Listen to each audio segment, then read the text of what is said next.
मैं आपका दोस्त सत्येंद्र आ गया हूँ आपको प्रैक्टिकल के साथ पढ़ाने के लिए। आज की वीडियो हम सीखेंगे प्रेजेंट परफेक्ट कॉन्टीन्यूअस टेंस को। ठीक है ना। तो चलिए बिना कुछ देरी के टॉपिक को स्टार्ट करते हैं।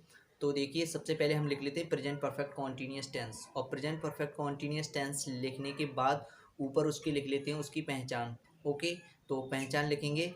प्रेजेंट होता है वो हैं, हूँ, हो बताता है, और परफेक्ट कॉन्टीन्यूअस के ऊपर लिख लेंगे रहा, रही, रहे। ठीक है ना। और फिर उसके बाद में लिख लेंगे निश्चित टाइम और अनिश्चित टाइम। ओके, इस तरह से हम लिख लेंगे, ये ऊपर उसकी पहचान है। जब हमें इस तरह का वाक्य आता है तो हमें क्या करना चाहिए, तो हमें नीचे आ जाते हैं और नियम लिख लेते हैं, और तो तब हमें हैं, हूँ की जगह हैज़ बीन या हैव बीन सब्जेक्ट के अनुसार रख देना चाहिए। ओके, फिर उसके बाद में रहा, रही के लिए हमें वर्ब की चौथी फॉर्म यानी कि वर्ब की फर्स्ट फॉर्म में आई जोड़ देनी है। ओके, फिर उसके बाद में निश्चित टाइम और अनिश्चित टाइम के लिए हमें फॉर या सिंस का यूज़ करना है, बस।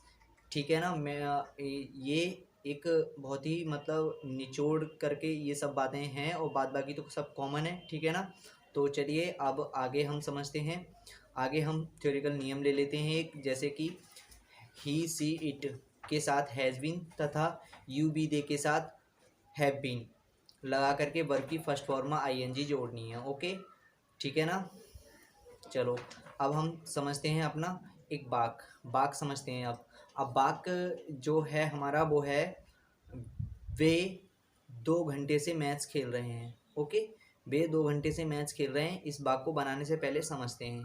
तो समझना है इसमें कि इसमें है जो है वो बता रहा है प्रेजेंट, और रहा बता रहा है कि मैं कॉन्टीन्यूस हूँ। ठीक है ना। और टाइम बता रहा है कि मैं परफेक्ट हूँ, यानी कि प्रेजेंट परफेक्ट कॉन्टीन्यूअस टेंस। ठीक है ना। इस तरह से वाक्य को पहचान लिया। अब हम इस वाक्य को बनाएंगे। ठीक है ना। तो वाक्य को बनाएंगे तो देखिए वाक्य कैसे बनेगा। सबसे आगे दे, सॉरी हाँ, सबसे आगे बे की अंग्रेजी दे। ठीक, तो बे की अंग्रेजी दे, और दे के बाद में हमेशा दे से पूछेंगे भाई हैज़ लगाएं हैव लगाएं। तो दे कह रहा है कि मैं बहुवचन हूँ, मैं प्लूरल हूँ, तो मेरे साथ भाई हैज़ मत लगाना, हैव लगाना है, तो हम हैव लगाएंगे। तो दे हैव बीन, बीन क्यों लगा रहे हैं, क्योंकि परफेक्ट कॉन्टीन्यूअस है। ओके, क्योंकि इसमें टाइम दे रखा है 2 घंटे, इसलिए हम बीन लगा रहे हैं। तो they have been playing playing the match for 2 hours. इस तरह से इस बाग को बना देंगे। ठीक है ना। तो देखिए इस तरह से ये हमारा बाग कंप्लीट हो गया। अब मैं इसमें एक बात और बताना चाहूँगा आपके लिए। देखिए जो सब्जेक्ट और वर्ब और सब्जेक्ट वर्ब ऑब्जेक्ट का जो सूत्र होता है, वो एक और नई तरीके से बता दे रहा हूँ मैं तुम्हारे लिए। देखिए स्क्रीन पर देखिए आपके लिए, इसको देखिए, तो इसको देख के पॉज करके वीडियो को देखोगे तो आप इसको, इसमें बहुत बढ़िया बहुत कुछ ज्ञान मिलेगा आपके लिए। ठीक है ना। जैसे कि मतलब जिस तरह रामायण में राम, सीता, लक्ष्मण क्रम बाई क्रम इस तरह से चलते थे, ऐसे ही अंग्रेजी में जो सूत्र होता है अंग्रेजी का, वो सब्जेक्ट वर्ब ऑब्जेक्ट चलता है। ठीक है ना। तो राम का मतलब सब्जेक्ट, और सीता का मतलब वर्ब, और ऑब्जेक्ट का मतलब लक्ष्मण। ओके, इस तरह से करना है हमें।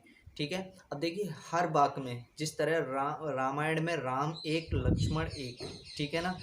राम एक और सीता जी एक, लेकिन लक्ष्मण के साथ बहुत सारी सेना, हनुमान, अंगद, विभीषण और बहुत सारी बानर सेनाएं हो जाती हैं। ऐसे ही यहाँ पर सब्जेक्ट वाक्य में सब्जेक्ट एक रहता है, और वर्ब एक ही रहती है, लेकिन ऑब्जेक्ट बहुत सारे हो जाते हैं। जिस तरह राम के साथ सेना बहुत सारी हो जाती है, ऐसे ऑब्जेक्ट बहुत सारे हो सकते हैं आपके लिए। वाक्य में बहुत सारे ऑब्जेक्ट आ सकते हैं। ठीक है ना। लेकिन हमेशा ध्यान रखें सब्जेक्ट एक ही होगा, वर्ब एक ही होगी, उसके साथ हेल्पिंग वर्ब तो हो सकती है, लेकिन वो भी वर्ब के अकॉर्डिंग आती है। ठीक है ना। तो वर्ब एक होगी, सब्जेक्ट एक होगा, लेकिन ऑब्जेक्ट बहुत सारे हो सकते हैं। ठीक है ना। तो आप ये तालिका है, इसको अच्छी तरह से आप समझ लीजिएगा, बहुत ही अच्छा आपको समझ में आ जाएगा। ठीक है ना। ये उनके लिए है जो बहुत ही वीक स्टूडेंट्स हैं, जिनको बिल्कुल समझ में नहीं आता है, इसलिए उनके लिए मैंने ये अच्छी तरीके से एक इसके हिसाब से अच्छा समझ में आ जाएगा, इसलिए ये दिया है। ठीक है ना।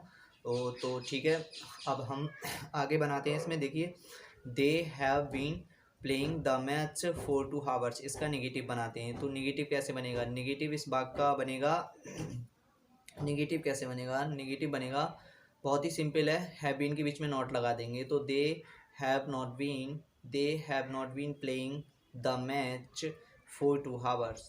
ठीक है, इस तरह से बाग को बना देंगे, ये नेगेटिव बन गया। यानी अर्थात बे 2 घंटे से मैच नहीं खेल रहे हैं, इस तरह से ये बाग बन जाएगा। ओके, और फिर बता देता हूँ मैं तुम्हारे लिए इसमें बाघ को जिस तरह इंसान को शक्ल से पहचानते हैं और बाघ को बर्फ से, ठीक है ना। तो हमेशा पीछे जाइए, बाघ बर्फ के पीछे होती है, तो पीछे हैं रहा, इसे पहचान लेते हैं, ठीक है ना। तो चलिए अब इसका नेगेटिव, अब इसका इंटरोगेटिव भी बना लेते हैं। इंटरोगेटिव बहुत ही सिंपल है, क्या कर देंगे, सब्जेक्ट और वर्ब की कैंची गुणा कर देंगे, हेल्पिंग वर्ब की। तो हैव दे कर देंगे, ठीक है ना, कैंची गुणा कर देंगे। तो have they been playing the match for 2 hours, इस तरह से ये इंटरोगेटिव बन जाएगा। इंटरोगेटिव बन जाएगा तो इंटरोगेटिव इसका वो भी तो करना है, क्या करना है इंटरोगेटिव का इसका इसका हिंदी अर्थ भी तो देखना है। तो अर्थ कैसे बनेगा, निकलेगा इसका, क्या वे 2 घंटे से मैच खेल रहे हैं, इस तरह से अर्थ निकल जाएगा, ठीक है ना। इस तरह से बाग बन जाएगा। आप चलते हैं हम